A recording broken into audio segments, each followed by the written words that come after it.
warahmatullahi wabarakatuh.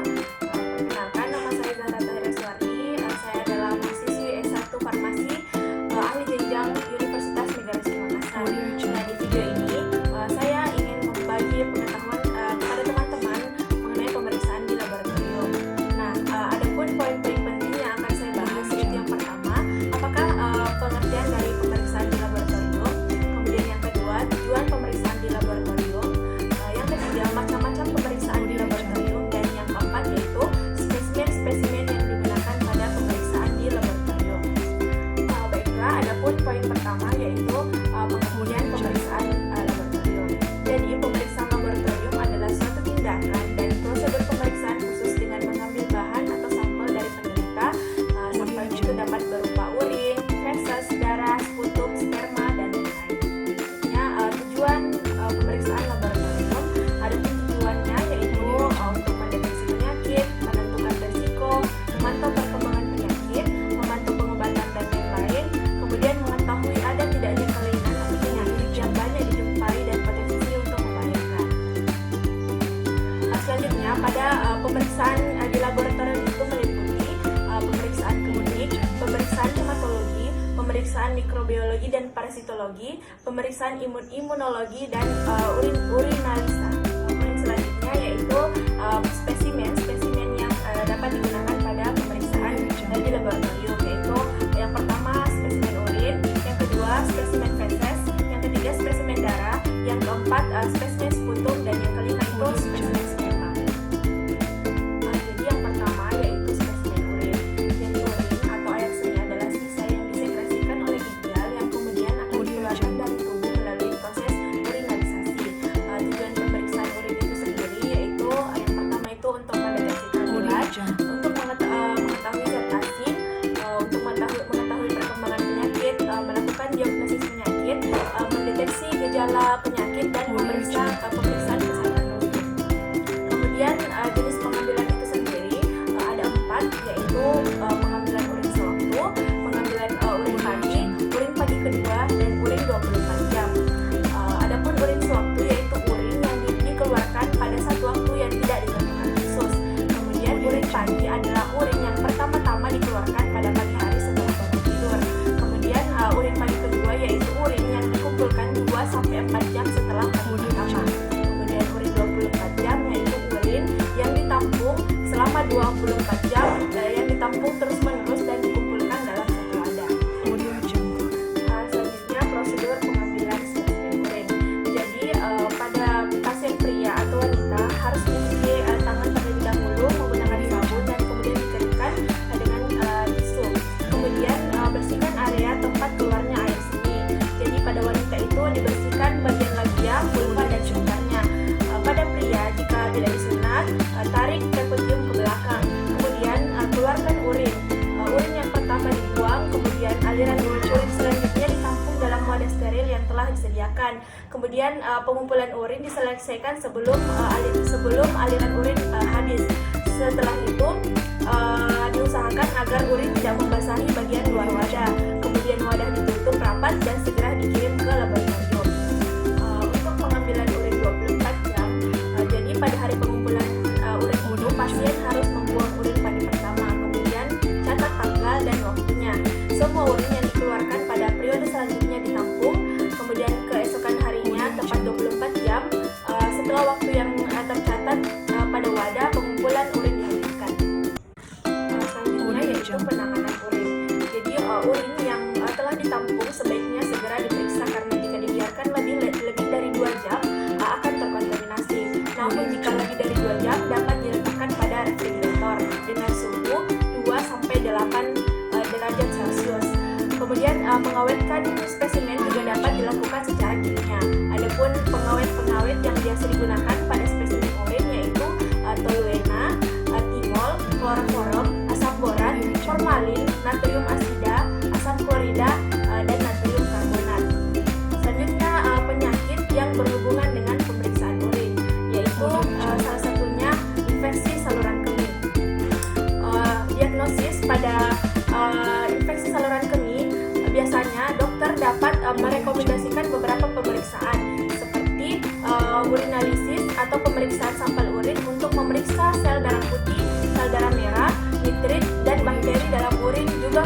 urin untuk menentukan jenis bakteri dalam urin. Kemudian ada pun keluhan-keluhan yang biasanya dialami oleh penderita ISK atau infeksi saluran kemih, yaitu yang pertama urin tampak keruh, sensasi terbakar pada area tempat keluarnya air seni saat buang air kecil. Kemudian yang kedua, sering merasa ingin buang air kecil. Yang ketiga, sering buang air kecil dalam jumlah yang sedikit. Kemudian yang keempat, nyeri pada panggul. Kemudian yang kelima itu air seni atau urin berwarna kemerahan atau kecoklatan. Adapun faktor pencetus dari ISK ini sendiri yaitu pada pasien tidak membersihkan kelamin dengan benar, kurang minum air putih, adanya batu ginjal, penggunaan alat kontrasepsi, pemasangan kateter dan sebagainya.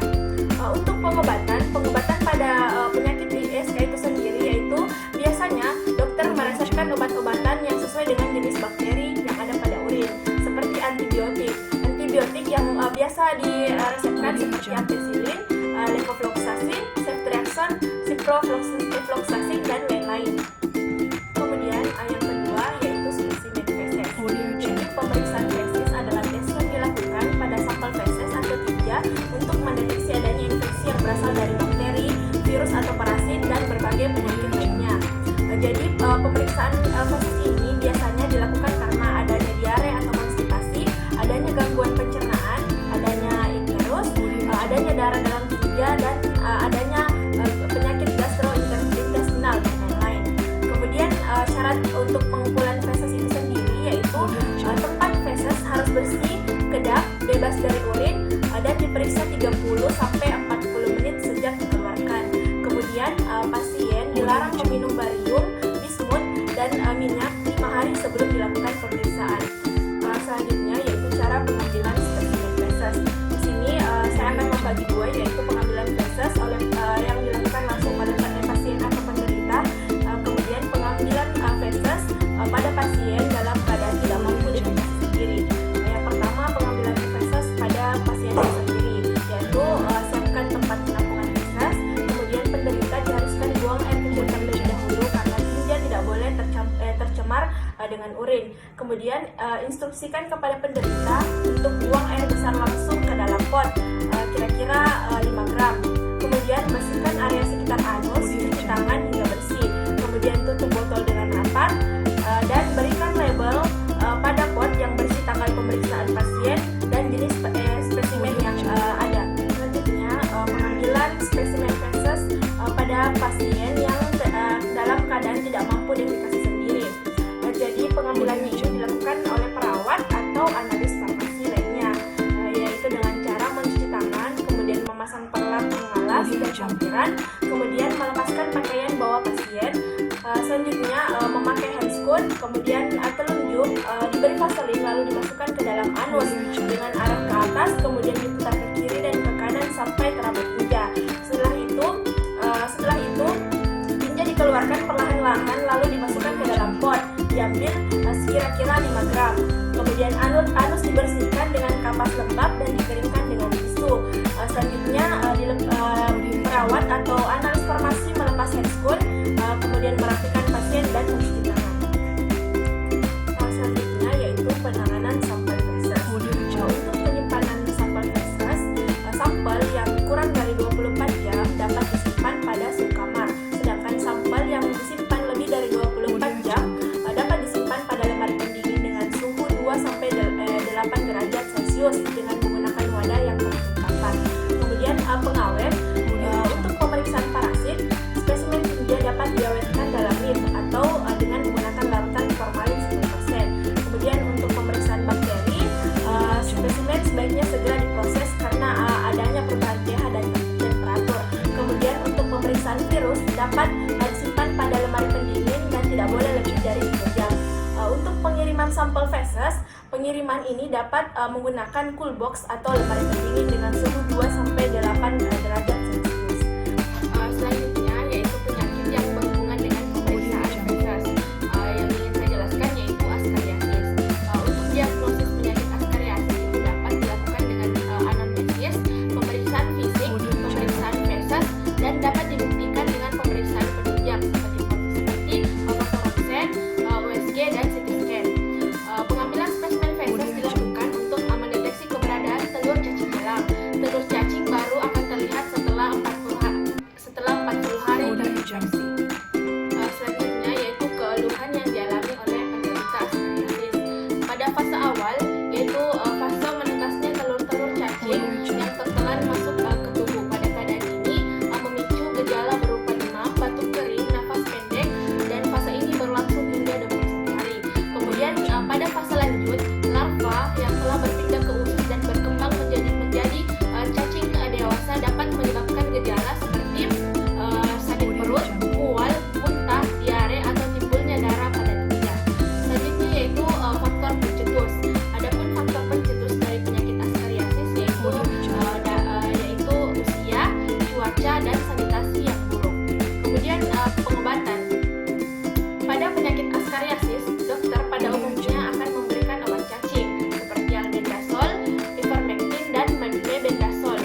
sembari menusuk salah satu jari dengan alat khusus. Jadi tujuan pemeriksaan ini yaitu untuk mendeteksi penyakit, untuk mengetahui fungsi organ, mendeteksi kemungkinan adanya racun, mengetahui efek obat atau zat tertentu, dan mengetahui kondisi kesehatan secara keseluruhan. Selanjutnya yaitu cara pengambilan spesimen darah. Di sini dibagi menjadi dua, yaitu darah kapiler dan darah vena. Untuk darah kapiler pada orang dewasa diambil pada ujung jari atau anak daun kudinya. Kemudian pada bayi dapat diambil dari tumit atau ibu jari kaki. Adapun cara pengambilan spesimennya yaitu bersihkan tempat yang akan ditusuk memakai kapas beralkohol 70%, kemudian dibiarkan sampai kering. Kemudian peganglah bagian yang akan ditusuk supaya tidak bergerak dan tekan supaya rasa nyeri berkurang. Kemudian tusuklah dengan cepat memakai lancet steril. Pada jari tusuklah dengan arah tegak lurus dengan garis sidik jari. Setelah itu, setelah penusukan selesai, tempat penusukan ditutup dengan kapas beralkohol dan dibiarkan sampai darah tidak keluar. Untuk darah vena, jadi pada orang dewasa dapat dipakai salah satu vena pada fossa cavity. Jadi pengambilannya yaitu yang pertama, ikat lengan dengan menggunakan karet pengikat atau tourniquet, kemudian tangan dikepalkan. Setelah itu tentukan vena yang akan ditusuk, kemudian sterilkan dengan kapas beralkohol. Selanjutnya tusuk jarum squeeze atau disposable dengan posisi 45 derajat dengan lengan. Setelah darah terlihat masuk ke dalam squeeze, rubah posisi menjadi 30 derajat dengan lengan. Kemudian hisap darah perlahan-lahan hingga volume yang diinginkan. Setelah volume yang cukup, buka karet pengikat lengan, kemudian tempelkan kapas yang beralkohol pada ujung jarum yang menempel pada kulit, kemudian tarik jarum perlahan-lahan. Biarkan kapas beralkohol tersebut pada tempat tusukan, kemudian lengan ditekuk dan dibiarkan hingga darah tidak keluar. Selanjutnya yaitu pengawet yang biasa digunakan pada spesimen darah. Jadi pengawet yang biasa digunakan pada spesimen darah adalah jenis pengawet antikoagulansia. Antikoagulansia adalah suatu bahan kimia yang dapat menekan, menunda, atau mencegah pembekuan darah. Adapun pengawet yang antikoagulansia yang sering digunakan yaitu ETA atau etilen diamin tetraasetat, kemudian natrium oksalat, kemudian natrium sitrat, heparin, dan natrium fluorida. Selanjutnya penyakit yang berhubungan dengan spesimen darah. Jadi yang ingin saya jelaskan yaitu penyakit malaria. Untuk diagnosis penyakit malaria dapat dipastikan dengan memperhatikan gejala yang dialami penderita, seperti pemeriksaan fisik serta tes diagnostik cepat atau rapid diagnostic test atau RDT. RDT ini dapat dilakukan untuk mengetahui keberadaan dan jenis parasit yang menyebabkan malaria. Adapun faktor pencetus penyakit malaria itu sendiri yaitu yang pertama adanya parasit Plasmodium, yang kedua adanya janin yang terinfeksi dari ibunya, kemudian menerima transfusi darah, kemudian berbagai pemakaian jarum suntik dan menerima donor organ. Selanjutnya keluhan yang biasa dialami oleh penderita malaria itu sendiri yaitu yang pertama tubuh merasakan sensasi dingin atau menggigil, kemudian demam, sakit kepala, mual dan muntah, kejang atau biasanya terjadi pada penderita malaria di usia muda. Kemudian tubuh berkeringat diiringi dengan kelelahan dan terjadi nyeri pada tubuh. Untuk pengobatan malaria itu sendiri yaitu WHO telah membuat suatu regimen kombinasi obat yang disebut dengan Artemisinin Based Combination Therapies atau ACT. Selanjutnya yaitu spesimen sputum. Sputum adalah lendir dan materi lainnya yang dibawa dari paru-paru, bronkus, dan trakea yang dibekukan dan dimuntahkan atau ditelan. Jadi pengambilan sputum ini terbagi atas 3 waktu yaitu dahak semalam, dahak pagi, dan dahak sewaktu. Dahak semalam yaitu dahak yang dikumpulkan selama 24 jam di rumah penderita, kemudian dibawa ke laboratorium untuk diperiksa. Kemudian dahak pagi adalah dahak yang dikeluarkan penderita pada waktu bangun pagi. Kemudian dahak sewaktu yaitu dahak yang dihasilkan oleh penderita pada setiap kunjungan. Nah, untuk memperoleh hasil yang maksimal disarankan menggunakan dahak pagi atau dahak semalam sebanyak 3-5 mili setiap wadah dahak. Selanjutnya yaitu pengambilan spesimen sputum.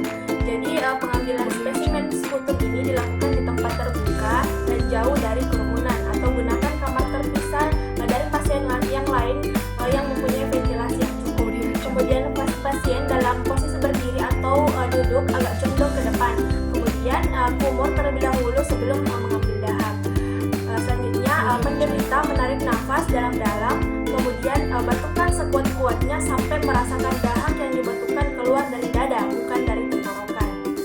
Selanjutnya, bagi pasien yang sulit mengeluarkan dahak sendiri, yaitu dapat dilakukan dengan cara gelitik bagian anak lidah atau batang tenggorokan dengan lidi kapas. Kemudian masukkan salin sebanyak 5-10 ml atau aqua steril ke dalam batang tenggorokan sedikit demi sedikit. Kemudian tampung dahak yang keluar pada dalam wadah yang disediakan. Bersihkan bagian mulut wadah, kemudian tutup setelah dipastikan yang ditampung dahak bukan air liur atau air ludah. Selanjutnya yaitu penanganan spesimen sputum. Untuk penanganan sampel sputum ini harus dilakukan dengan baik untuk menjaga kualitas sampel sputum itu sendiri. Jadi sputum yang telah diambil ini dimasukkan ke dalam wadah yang bermulut lebar, bertutup ulir, terbuat dari plastik, steril, dan tidak mudah pecah. Kemudian wadah diberi label sesuai dengan identitas pasien, jenis pemeriksaan, dan tanggal pengambilan sampel. Kemudian semua spesimen harus dikirim ke lab secepat mungkin setelah pengambilan. Bila hal ini tidak dapat dilakukan, maka simpan spesimen ke dalam lemari es pada suhu 2-8 derajat Celcius, jangan lebih dari 1 malam. Jika tidak ada lemari es dan penundaan pengiriman sekitar lebih dari 3 jam, maka spesimen dapat diberikan pengawet, yaitu campuran dari 1% setil piridinium klorid atau CPC dan 2% sodium klorid. Selanjutnya yaitu penyakit yang membutuhkan spesimen sputum. Jadi yang ingin saya jelaskan yaitu TB paru. Jadi untuk diagnosis pada TB paru itu sendiri, pasien datang dengan gejala atau tanda-tanda penyakit TB paru seperti batuk berdahak yang lebih dari 2 minggu dan disertai dengan gejala bercampurnya darah atau batuk darah, kemudian sesak napas dan nyeri dada, kemudian berat badan menurun, berkeringat malam, demam meriang, dan badan lemas. Kemudian ada pun faktor pencetus dari TB paru itu sendiri, yaitu adanya penurunan daya tahan tubuh yang biasanya disebabkan oleh penyakit bawaan seperti HIV, diabetes mellitus, dan lain sebagainya. Kemudian keluhan yang biasa dialami oleh pasien TB paru itu sendiri yaitu adanya batuk yang terus-menerus dan berdahak selama 3 minggu atau lebih, kemudian mengeluarkan sputum, selanjutnya sesak napas dan nyeri pada dada, kemudian badan berkeringat pada malam hari, kemudian meriang lebih dari sebulan. Selanjutnya pada pengobatan TB paru itu sendiri dapat disembuhkan jika penderita patuh mengonsumsi obat sesuai dengan resep dokter. Untuk mengatasi penyakit ini, penderita perlu minum beberapa jenis obat untuk waktu yang cukup lama, misalnya minimal dari 6 bulan. Obat yang dikonsumsi umumnya itu berupa isoniazid, rifampicin, pirazinamid, dan ethambutol. Selanjutnya yaitu spesimen sperma. Jadi pengertian spesimen sperma itu sendiri adalah sel gamet dari laki-laki yang mempunyai ukuran panjang 50-60 mikrometer. Jadi sel sperma ini terdiri dari 3 bagian, yaitu kepala, leher, dan ekor. Kemudian untuk memperoleh spesimen sperma dapat dilakukan dengan 5 cara, yaitu yang pertama masturbasi, kemudian coitus interruptus, kemudian coitus condomatosus, kemudian dengan vibrator, dan yang terakhir yaitu dengan cara reflux. Kemudian untuk pengawetan spesimen sperma itu dapat dilakukan dengan menggunakan metode freeze drying. Jadi terlebih dahulu diseleksi dengan cara swim up dengan menempatkan cairan semen pada bagian dasar tabung yang berisi medium dan spermatozoa dibiarkan berenang ke permukaan medium. Selanjutnya spermatozoa yang mencapai permukaan medium diambil menggunakan pipet mikro dan dimasukkan ke dalam tabung 0,5 mili untuk dibekukan pada suhu minus 80 derajat Celcius. Kemudian hasil dari freeze drying tersebut kemudian disimpan dalam desikator dengan suhu 4 derajat Celcius dalam seminggu. Selanjutnya yaitu penyakit yang berhubungan dengan spesimen sperma, yaitu salah satunya adalah teratozoospermia. Pada kondisi ini adalah kondisi ketika bentuk sperma tidak normal, seperti memiliki kepala atau ekor lebih dari 1. Adapun faktor pencetus dari penyakit ini yaitu yang pertama adanya pengaruh suhu pada spermatogenesis, kemudian adanya kriptokortisme, kemudian adanya pengaruh jumlah, morfologi, dan motilitas sperma. Untuk pengobatan pada penyakit ini sendiri yaitu dapat dicegah dengan berhenti merokok, melakukan olahraga yang teratur, kurangi mengonsumsi alkohol, membatasi penggunaan ponsel karena salah satunya bahaya ponsel yaitu blue light. Baiklah, itulah tadi penjelasan dari saya mengenai pemeriksaan di laboratorium. Semoga dapat bermanfaat untuk teman-teman semua yang menonton. Sekian dari saya. Wassalamualaikum warahmatullahi wabarakatuh.